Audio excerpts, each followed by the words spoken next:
Hi everyone and welcome back. In today's tutorial I'm going to be working on a spring flowers canvas.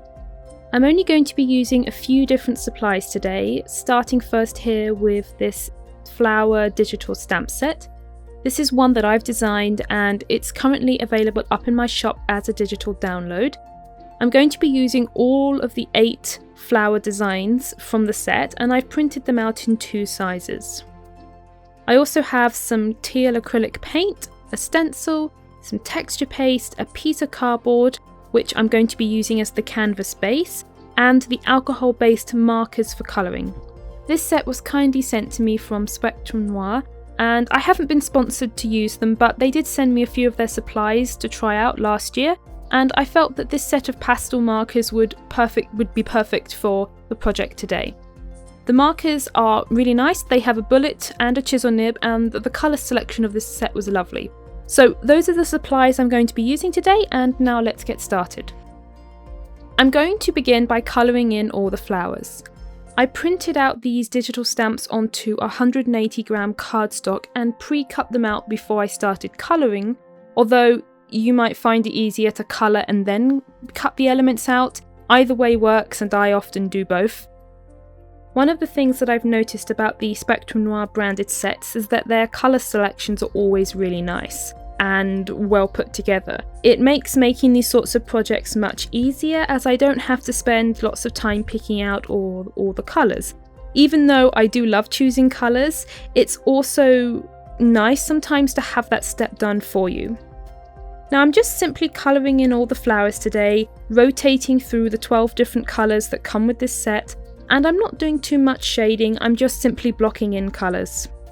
I've chosen to print out both the larger and smaller sizes of flowers here, as I find that when I'm creating a cluster of elements, it looks much better to have a variety of sizes and shapes, so that everything is not uniform when I'm putting it together later on.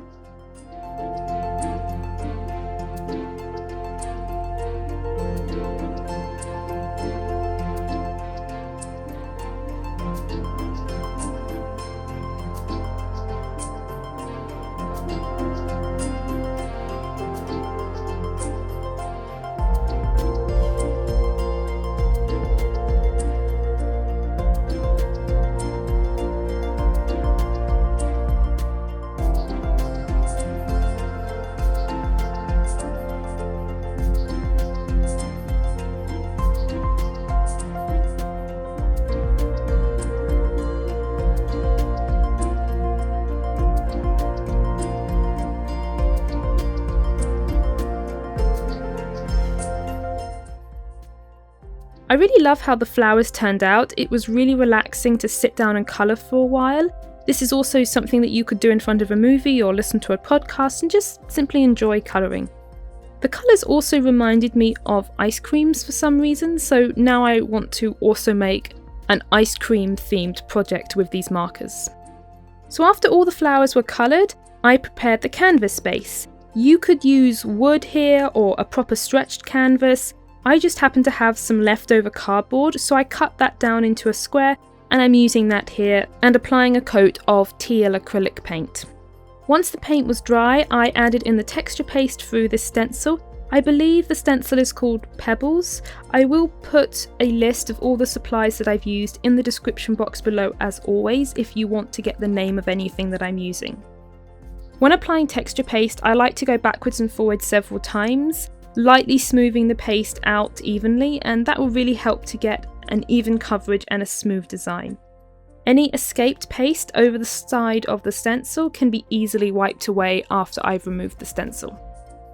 Whilst the texture paste was drying, and depending on the room temperature it normally takes at least 10 minutes to fully dry, I went back to the flowers to add in some little white highlights, and I'm using here this white Winsor & Newton ink. I bought this a while back to try out and I'm really impressed by how opaque it is, and I've been using it a lot lately. It's a really nice addition to my normal white Posca paint pen that I use.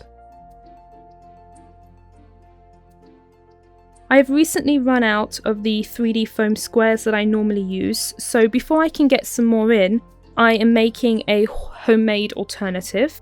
I've cut up some cardboard into rough little squares, and I'm gluing those squares together. Some of the little blocks have 2 pieces, some of them have 3, and I'm just gluing all of these squares together to create the building blocks that will give my final piece today the dimension that I want. If you don't have any 3D foam squares, then an alternative like this is very simple to make with any scrap or pieces of cardboard packaging that you might have lying around. So now I am assembling the design and attaching all the flowers to the background. I try to place down the 3 large flowers first, so that I can cluster all the rest around them.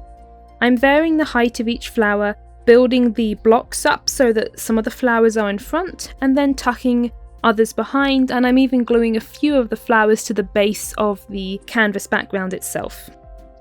I want to make the cluster look as natural as possible, as if the flowers have just fallen onto the canvas, so it's important to tuck some flowers behind, put some flowers in front, and vary the placement so that nothing's lined up or uniform looking. I hope that makes sense. This step of the project took quite a bit of time, and it's really just a trial and error process, placing a flower down, seeing how it looks, and then moving it around and trying again.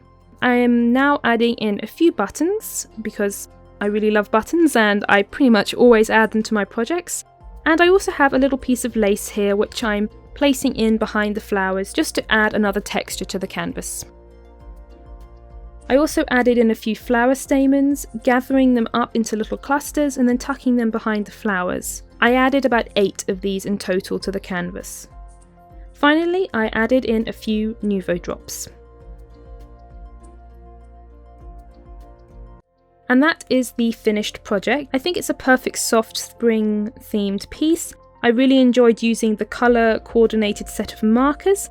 I think they are particularly useful for crafts and projects like this, and I'd like to use them again and probably make some cards or something, I think, next time. I hope you enjoyed watching the video today. Leave me a comment down below if you have any questions. Thank you for watching and have a creative day.